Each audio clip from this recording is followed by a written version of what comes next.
Thengoyal is another variety of murukku which is prepared in the south of India during Diwalis and Janmashtami. This is my version of how to prepare this. It's a fail-proof recipe, a very perfectly measured ingredients and very simple to eat.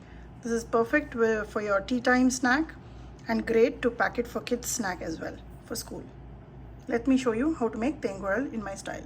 This is 1 cup measure of urad dal. It is a split urad dal and doesn't have any skin on it.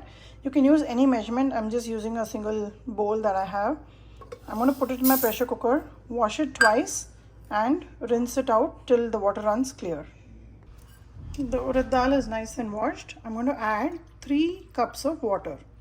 You can use any measure. This is almost about 3/4 cup of urad dal that I've used, but feel free to use any amount. If you feel this is a lot, you can use a smaller measurement cup. So with this, I'm going to close the lid and take about 2 to 3 pressure whistles. I took about 3 whistles and now I have turned it off. We'll allow this to completely cool down before we start the next process. While the urad dal is cooling down, take a big bowl. And here is 4 cups, the same measuring cup that I've used to measure the dal. I've taken 4 measures of plain rice flour. If you can get idiyappam flour, that's fine, but if you don't, just get the regular rice flour, and I'm going to lightly roast it before I process further. Take a plain kadai, make sure it's nice and dry, add the rice flour which we have already measured, and I'm going to roast it. I'm not trying to roast it brown, but I'm just trying to roast it so if there is any moisture, since these come packaged, will go. Right now, if you notice, the way the rice flour is moving is in heaps. When it roasts, it will automatically start moving like sand. So that is the texture we are looking for. Right now, see, if I pour it, it's falling in lumps. When it's roasted, it will fall as a nice waterfall, like a sand. So roast it till then, just till it heats up. That's all it'll take.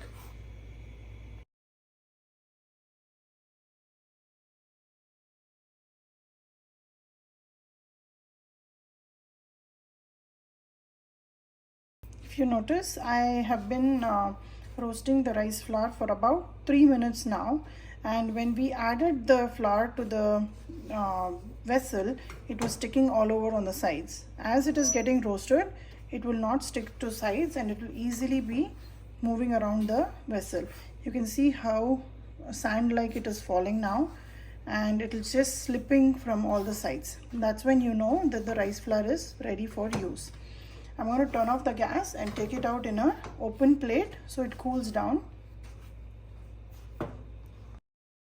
I've taken it out in a plate and I'm just going to make some indents here and there so it cools down really quick. The urad dal has cooled down. I'm going to put the whole thing in a mixie jar and make a smooth paste out of it. I will not add any water though.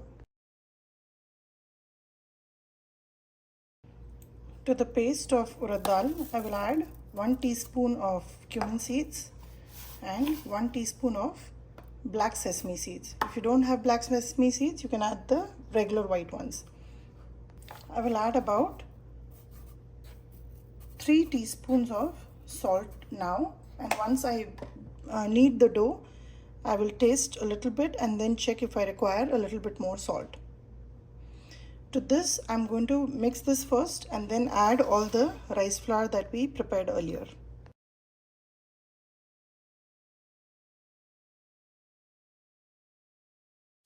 I've kneaded a nice and soft dough, and make sure you keep it covered. It should be nice and soft to touch, like so. It should be like Play-Doh basically. In fact, a little bit softer than Play-Doh. But that's the consistency you want. Keep it covered with a moist paper towel. Most Indian households will have a press like this with a couple of plates with different designs. Traditionally, Thengoyal is made with this kind of a design. It will be like concentric circles and it will look like a nest. This one is a traditional press, but I feel I'm going to use this one so I can make more quantity at a time. There are many varieties of plates and each one you can make for different flavors. Like this one we use for making idiyappams. This is also another variety of Thengoyal, and this is a little bit bigger than these. So I'm going to use a little bit bigger. Let me show you how. Take a little bit of the batter, make it into a cylindrical shape so you can fit it into the cylinder here. I'm using an aluminum foil and I'm going to press it down and make some concentric circles which will look like a nest. I have my kadai heating up here with oil. Once this is nice and hot, I will start frying each and every Thengoyal. I'll put at least 4 to 5 at a time and fry it till they are nice and golden. They won't be very golden brown, they'll be like a champagne color, a light brown, and that's where you want to take it out. I also have a sieve next to my gas stove to drain out any excess oil. Now for this Thengoyal, make sure you remove it once you see the bubbles settle down. Let's start frying.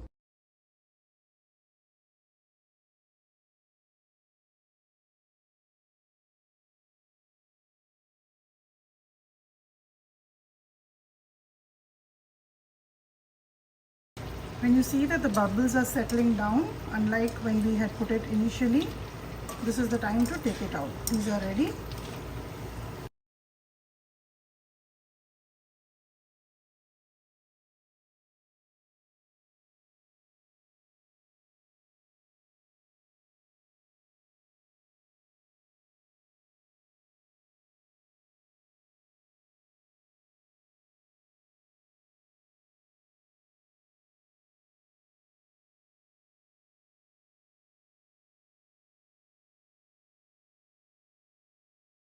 Few things to remember when you make the dough. Make sure it is nice and soft so it's easy to press out with the contraption that I showed you.